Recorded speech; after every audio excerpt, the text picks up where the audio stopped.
మత్తయి సువార్త 9వ అధ్యాయము 14 నుంచి 15 వచనములు.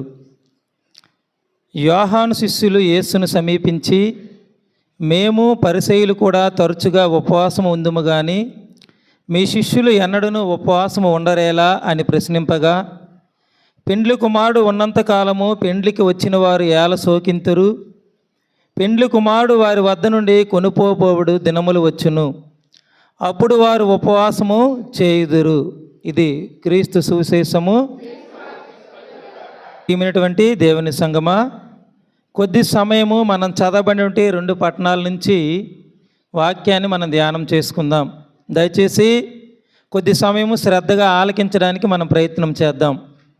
ఈనాటి 2 పట్టణాలను మీరు ఆలకించినట్లయితే ఉపవాసము అనేటువంటి మాట మనకి కనబడుతూ ఉంది. అయితే ఉపవాసం అంటే ఏంటి అనేది మనందరికి కూడా తెలుసు. ఉపవాసం అంటే ఏంటి?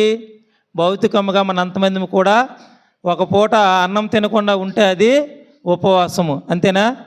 అంతేకాదమ్మా, భౌతికంగా మనం ఒక పూట లేకపోతే ఒక రోజు ఏమీ తినకుండా ఉంటే అది ఉపవాసము. వాస్తవంకి నిజానికి అదే. కానీ ఈనాడు మనము ఆత్మీయముగా ఆలోచించినట్లయితే ఉపవాసం అంటే దేవునికి దగ్గరగా జీవించడము.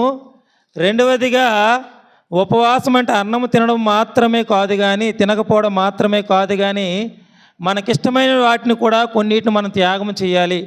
ఈనాడు మనకిష్టమైన వాటిని చిన్న చిన్న మనకు కొన్ని ఉంటాయి. ఈనాడు ఏంటంటే టీవీ చూడమనో. ఉపవాసం అంటే మనకు కొన్ని ఇష్టమైనవి కూడా మనము త్యాగం చేయాలి. ప్రియమైన దేవుని బిడ్డలారా, అదే నిజమైనటువంటి ఉపవాసము.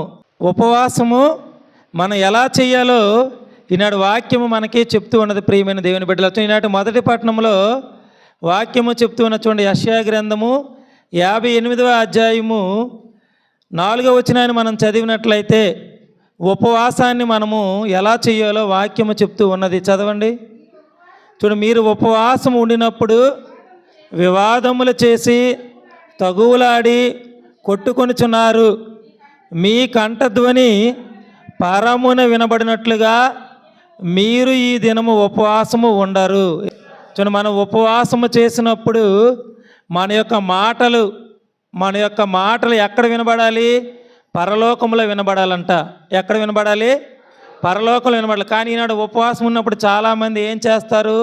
ఉపవాసం ఉన్న రోజే తగువులాడుతారు, ఉపవాసం ఉన్న రోజే ఇతరులు లేనిపోని మాట్లాడతారు, ఉపవాసం ఉన్ననాడే ఎక్కువగా గోల చేసి గొడవ పెట్టుకునేటట్టుగా ఉంటారు. అందుకే ఈనాడు ప్రభువారు ఏమని చెప్తున్నారు? మీరు ఉపవాసం ఉండినప్పుడు మీ కంఠధ్వని, మీ మాటలు పరలోకంలో వినబడాలి. అంటే మనం ఉపవాసం ఉన్న రోజు ఏం చేయాలంటే చాలా వరకు మనం మౌనంగా ఉండడానికి ప్రయత్నం చేయాలి. ఉపవాసం ఉన్న రోజు చాలా వరకు ఎవరితో మాట్లాడకుండా దేవునితో మాట్లాడడానికి మనం ప్రయత్నం చేయాలి. అదే నిజమైనటువంటి ఉపవాసం. ప్రియమైన దేవుని బిడ్డలారా, అదే ప్రభువు మెచ్చుకున్నటువంటి ఉపవాసము. ఇంకా రెండవదిగా, ఉపవాసం ఉన్నప్పుడు మనం 10 మందికి చెప్పుకొని తిరగకూడదు. నేను ఈరోజు ఉపవాసం ఉన్నానని చెప్పి ఎవరితో కూడా మనం చెప్పకూడదు.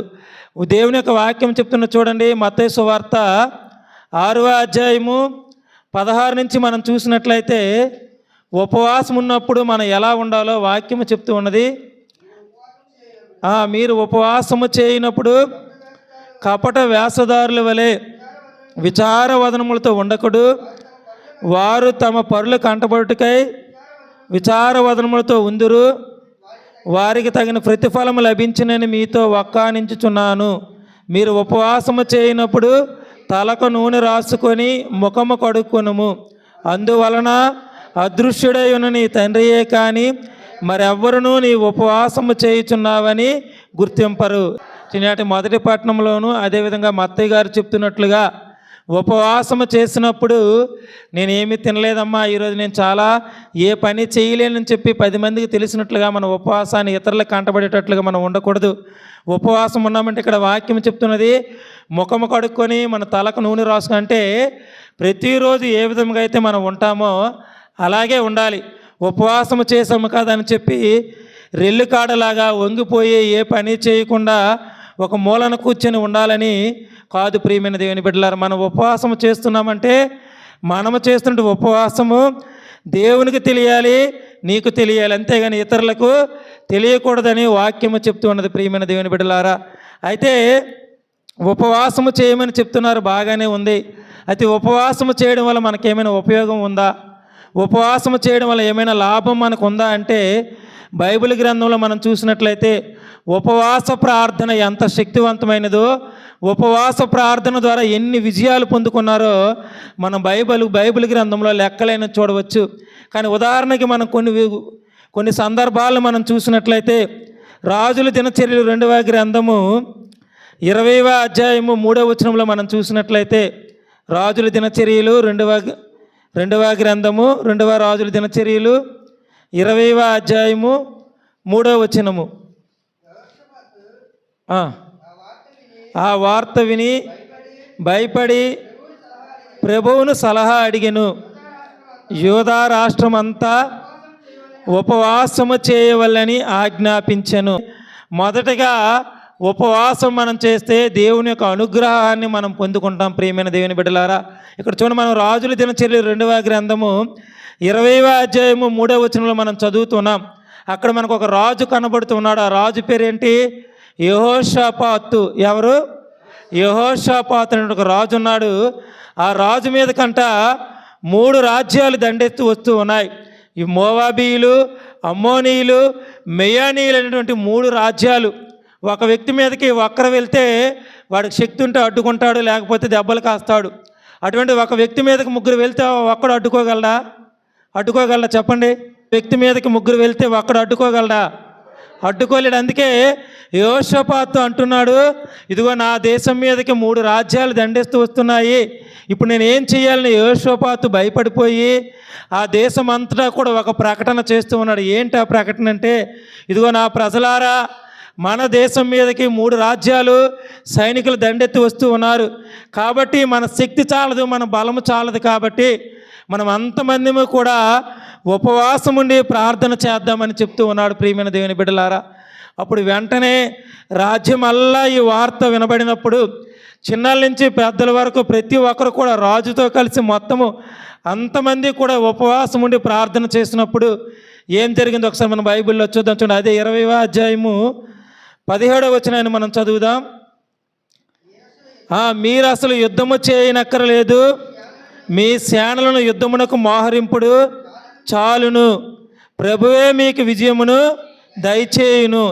ప్రభు ఉపవాసం ఉండి ప్రార్థన చేసినప్పుడు ఆ యొక్క ప్రజలకు ఇస్తున్న సమాధానం ఏంటంటే, ఇదిగో మీరు ఆ 3 రాజ్యాల వ్యక్తులను చూసి మీరు భయపడకండి, యుద్ధము యెహోవాది, నేను మీ పక్షాన ఉండి యుద్ధము చేస్తాను, మీరు కేవలము ఊరకనే అలా నిలబడి చూడండి అని చెప్పి ప్రభు ఆ ఇశ్రాయేలు ప్రజలతో చెప్తూ ఉన్నాడు ప్రియమైన దేవుని బిడ్డలారా. అప్పుడు ఏం జరిగిందో చూడండి, 22వ వచనము 23వ వచనంలో మనకు కనబడుతూ ఉంది. 22వ వచనం చదవండి. వారట్లు స్తుతిగీతము పాడుచుండగా ప్రభు ఇశ్రాయేలీల మీదకి దండెత్తి వచ్చిన శత్రు ప్రజలకు కలవరము పుట్టించి వారిని చిందరవందర చేసెను.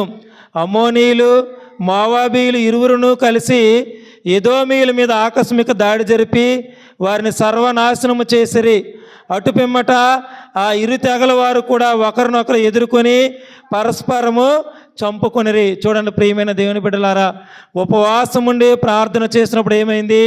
ఆ 3 రాజ్యాల సైనికులు కూడా వారిలోని వారే దేవుడు కలవరం పుట్టించి ఒకరి మీద ఒకరు పడి చనిపోయినట్లుగా, చంపుకున్నట్లుగా దేవుడు చేశాడు ప్రియమైన దేవుని బిడ్డలారా. ఈనాడు నీ మీదకి ఎంతమంది దండెత్తి వచ్చినా, ఎన్ని సమస్యలు నీ చుట్టుముట్టినా, ఈ యొక్క తపస్కాలంలో నీ ఉపవాసం ఉండి నిక్కచ్చిగా ఉపవాసం ఉండి నువ్వు దేవునితో ప్రార్థిస్తే, నువ్వు దేవునితో సమయం గడిపితే, ఈనాడు దేవుడు నీతో నాతో కూడా చెప్తూ ఉన్నాడు, నీకు వచ్చే సమస్యను చూసి భయపడకు, నీ మీద ఎంతమంది శత్రువులు లేవని, నిన్ను చుట్టుపక్కల అంతమందిని నిందించని, నిన్ను చుట్టుపక్కల అన్ని సమస్యలు చుట్టుముట్టినా నువ్వు భయపడకుండా నీ ఉపవాసం ఉండి ప్రార్థన చేస్తే నీ పక్షాన నేనుంటాను, నీ తరపున నేను యుద్ధము చేస్తాను, నీ పక్కన నిలబడి 1000 మంది పడినా 10,000 మంది పడినా నీకే అపాయం కలగకుండా నేను నిన్ను కాపాడుతానని ప్రభు ఈనాడు అభయమిస్తూ ఉన్నారు ప్రియమైన దేవుని బిడ్డలారా. ఉపవాస ప్రార్థనలు ఉన్నటువంటి శక్తి. ఇంకా రెండవదిగా మనం చూసినట్లయితే ఉపవాస ప్రార్థన వల్ల మనకి ఎటువంటి భాగ్యం కలుగుతూ ఉందో, ఎజ్రా గ్రంథము 8వ అధ్యాయము 21, 23 వచనాల్లో చూసినట్లయితే ప్రయాణానికి ముందుగా కూడా మన ఉపవాసం ఉండి ప్రార్థన చేస్తే మన ప్రయాణము సురక్షితంగా మారుతుందని వాక్యము చెప్తూ ఉన్నది.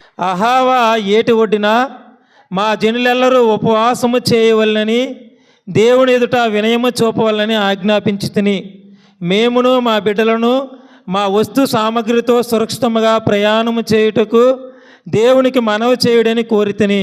చూడండి ప్రియమైన దేవుని బిడ్డలారా, ఇక్కడ ఎజ్రా బాబిలోనియా దేశం నుంచి ఇశ్రాయేలు ప్రజలను మరలా ఆ యొక్క ఇశ్రాయేలు దేశానికి నడిపించినప్పుడు మార్గమధ్యములో ఎటువంటి దొంగల బెడద కానీ ఎవరు కూడా వారి మీద దాడి చేయకుండా ఉండాలని చెప్పి ముందుగానే ప్రజలందరి చేత కూడా ఉపవాసం ఉండి ప్రార్థన చేపిస్తూ ఉన్నాడు. ప్రియమైన దేవుని బిడ్డలారా, ఎప్పుడైతే వారు ఉపవాసం ఉండి ప్రార్థన చేశారో వారి ప్రయాణంలో దేవుడు వారితో ఉండి వారికి ఎటువంటి అపాయము కలగకుండా కాపాడినట్లుగా 23వ వచనంలో మనం చూస్తూ ఉన్నాం. ఎజ్రా గ్రంథము 23వ వచనంలో అంటాడు, కనుక మేము ఉపవాసము చేసి మా మీద కరుణ చూపమని దేవుణ్ణి వేడుకుంటుమి, ఆయన మా మొర ఆలించెను. ఉపవాస ప్రార్థన అనేది మహాశక్తివంతమైనది. ఉపవాస ప్రార్థన చేసినప్పుడే మన పాపములు మన్నింపబడతాయి. ఉపవాస ప్రార్థన చేసినప్పుడే దేవుని యొక్క అనుగ్రహం మన మీద దిగి వస్తుంది. ఉపవాస ప్రార్థన చేసినప్పుడు నువ్వు ఎటువంటి దూర ప్రయాణము చేసినా నీ ప్రయాణం అంతా సఫలీకృతం అవుతుంది. చివరిగా ఉపవాస ప్రార్థన చేస్తే పరిశుద్ధాత్మ దేవుడు కూడా మన మీదకి దిగి వస్తాడంట. అపోస్తుల కార్యములు 13వ అధ్యాయము 2-3 వచనాలు చదువుకొని మనం త్వరగా ముగిద్దాం. అపోస్తుల కార్యములు 13వ అధ్యాయము 2-3 వచనము. వారు ప్రభువును సేవించుచు ఉపవాసము చేయుచు పవిత్రాత్మ వారితో నేను నియమించిన పనికై బర్నబాను సౌలును నా కొరకు ప్రత్యేకింపుడు అని పలికాను. చూడండి ప్రియమైన దేవుని బిడ్డ, ఇక్కడ దేవుని యొక్క శిష్యులైనటువంటి ఉపవాసం ఉండి ప్రార్థన చేసినప్పుడు పరిశుద్ధాత్మ దేవుడు వారి మీదకి దిగి వచ్చాడంట.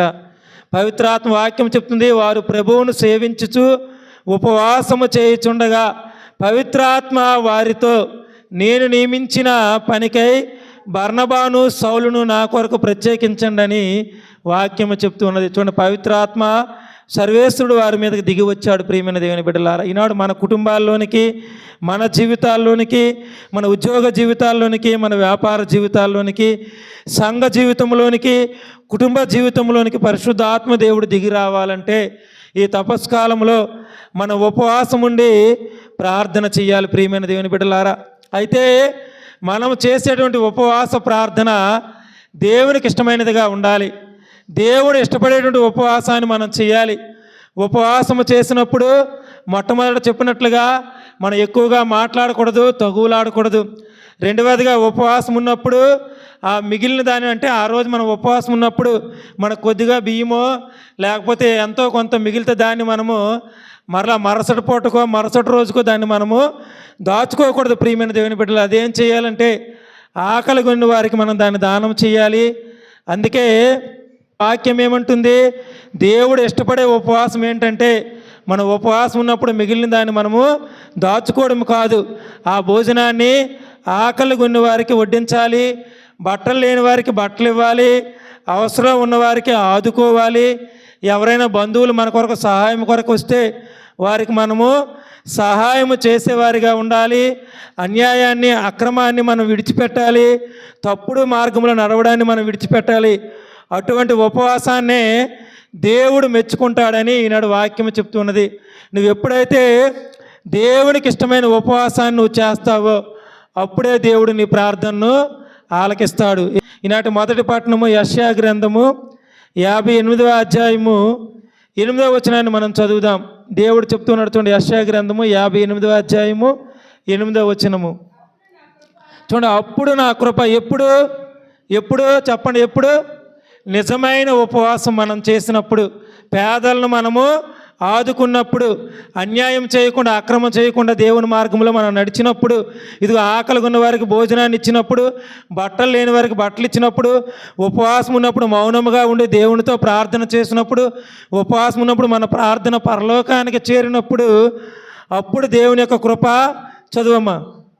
ప్రాతకాల సూర్యుని వలె మీపై ప్రకాశించును, మీ గాయములు త్వరగా మానును, మీ నీతి మీకు ముందుగా నడుచును, నా సాన్నిధ్యము మీ వెనువెంట వచ్చును, మీరు ప్రార్థించినప్పుడు మీ వేడుకోలను ఆలింతును, మీరు మొరపెట్టినప్పుడు నేను మీకు ప్రత్యుత్తరం ఇత్తును. చూడండి ప్రియమైన దేవుని బిడ్డలారా, ఎప్పుడైతే మనం నిజమైన ఉపవాసం ఉంటామో, ఈనాడు చాలామంది అనుకుంటూ ఉంటారు, ఈ యెషయా గ్రంథంలో చెప్పబడినట్లుగా దేవుడు నా ప్రార్థన ఆలకించకపోతే, దేవుడు నా అనారోగ్యాన్ని తీసివేయకపోతే, దేవుడు నా బిడ్డకు ఉద్యోగాన్ని ఇవ్వకపోతే, దేవుడు నా భర్తను మార్చకపోతే, దేవుడు నా కుటుంబాన్ని అభివృద్ధి చేయకపోతే నేను ఎందుకు ఉపవాసం ఉండాలి, నేను ఎందుకు ప్రార్థన చేయాలి, నేను ఎందుకు దేవుని సన్నిధికి వెళ్ళాలని మన దేవుని ప్రశ్నిస్తూ ఉన్నాం ప్రియమైన దేవుని బిడ్డలారా.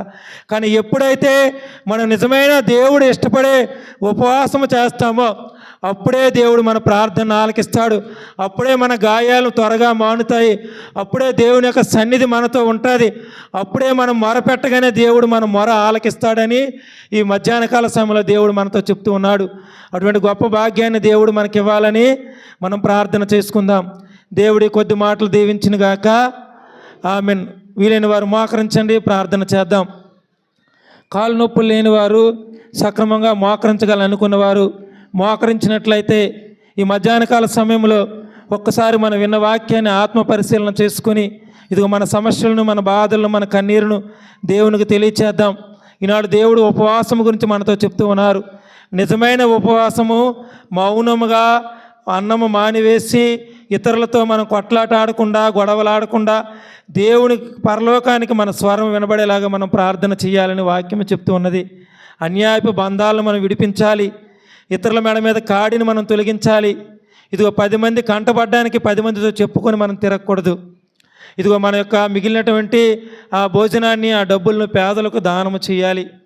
అట్టి విధముగా ఎప్పుడైతే మనం దేవుడు ఇష్టపడే ఉపవాసము చేస్తామో దేవుడు మన ప్రార్థన ఆలకిస్తాడు, మన మొర వింటాడు, మన కన్నీరును తుడుస్తాడు, మన ఉద్యోగాన్ని ఇస్తాడు, అభివృద్ధిని ఇస్తాడు, మన జీవితంలో దినదినము పైకి ఎదిగేవారిగా దేవుడు మనల్ని చేస్తాడు. ప్రియమైన దేవుని బిడ్డలారా, ఈనాడు ఏ యొక్క సమస్య మనలో ఉన్నదో, ఏ కలంకం మనలో ఉన్నదో, ఏ అపరాధము మనం దేవునితో అంటుకట్టబడకుండా అడ్డుకట్ట వేస్తూ ఉన్నదో ఆ పాపమును ఈరోజు ఒప్పుకొని ఉపవాస ప్రార్థన ద్వారా విజయాలు అనేక మంది పొందుకున్నట్లుగా మనము కూడా ఉపవాస ప్రార్థన ద్వారా అనేక విజయాలు పొందుకునే సంఘముగా, బిడ్డలుగా, కుటుంబాలుగా, ఈ యొక్క విశ్వాసులుగా అభివృద్ధి చెందడానికి దేవుని మనం ప్రార్థన చేద్దాం.